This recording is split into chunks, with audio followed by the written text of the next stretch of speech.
kepastian hukum.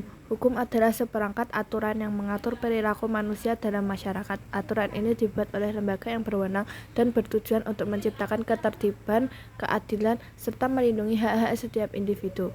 Intinya, hukum itu seperti rambu-rambu lalu lintas di jalan. Ada aturan yang harus diikuti agar semuanya berjalan lancar dan aman. Jika ada yang melanggar, akan ada konsekuensinya. Tujuan hukum ada 4. 1. Memberikan kepastian tentang hak dan kewajiban setiap individu agar setiap orang tahu batasan yang harus dipatuhi.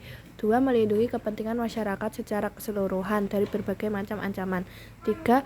Menyediakan mekanisme penyelesaian sengketa secara damai dan adil sehingga konflik sosial dapat dihindari. 4. Tujuan utama hukum adalah mewujudkan keadilan bagi semua pihak.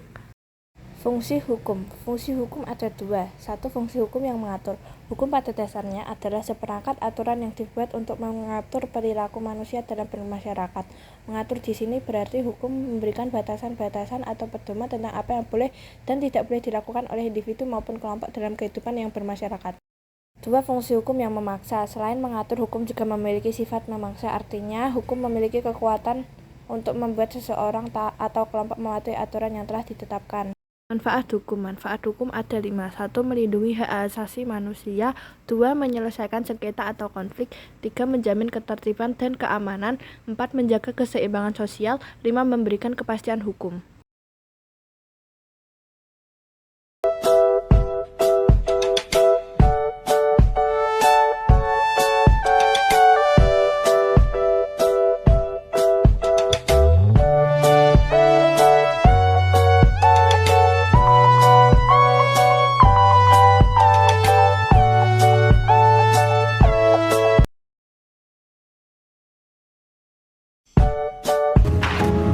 Sampah plastik mengapung di pantai Tanjung Karang, Kabupaten Donggala, Sulawesi Tengah.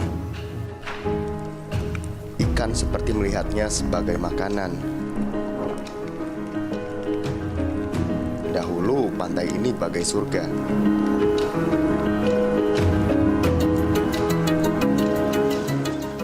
Atau bangau yang kelaparan mencari makan di antara sampah yang tersangkut di bibir sungai menuju Laut Jakarta.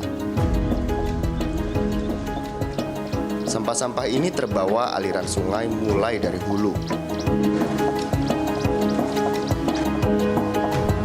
Padang Lamun, habitat ikan untuk regenerasi. Di sebagian perairan dangkal Kepulauan Seribu sudah dijajah sampah. Meskipun bagian lain masih dalam status baik. Bahkan, sampah sudah mengendap di kedalaman 10 meter. Apakah sampah-sampah ini pantas hidup berdampingan dengan terumbu karang yang sedang sekarat?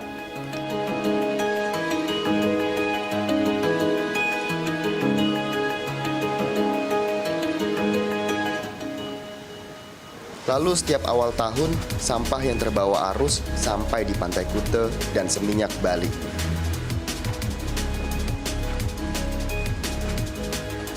Atau Taman Nasional Komodo yang mulai terusik sampah. Dahulu pantai ini tempat berjemur komodo, namun sekarang mereka enggan datang kemari.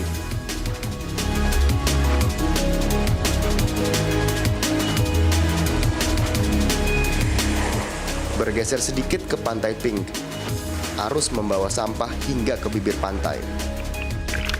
Walaupun air sebening kristal masih bisa kita nikmati.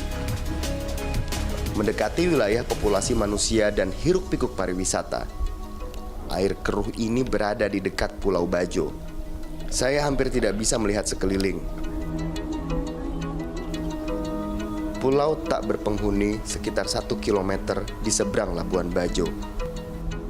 Jadi pulau sampah tempat kapal-kapal wisata yang tak bertanggung jawab membuang sampahnya.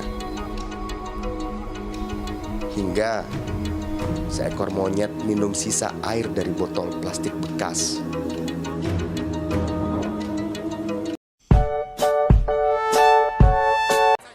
KPK kembali mendatangi pendopo Kabupaten Kudus untuk mengumpulkan berkas dan barang bukti terkait kasus gratifikasi yang menjerat Bupati Kudus M. Tamzil. Bupati Kudus diduga melakukan tindak pidana korupsi agar bisa melunasi cicilan mobil pribadi.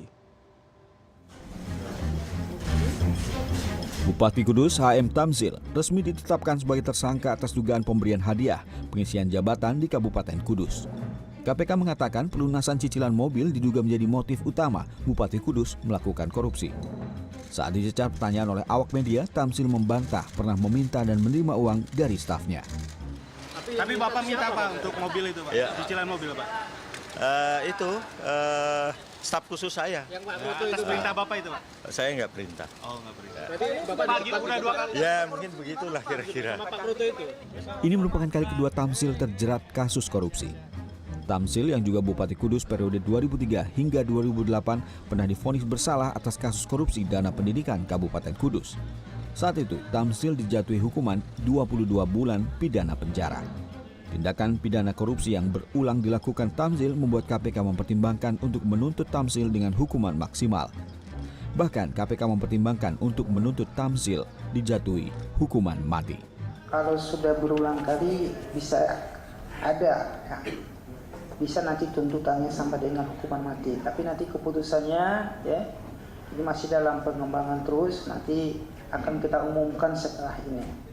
Minggu siang, KPK kembali mendatangi pendopo Kabupaten Kudus, Jawa Tengah.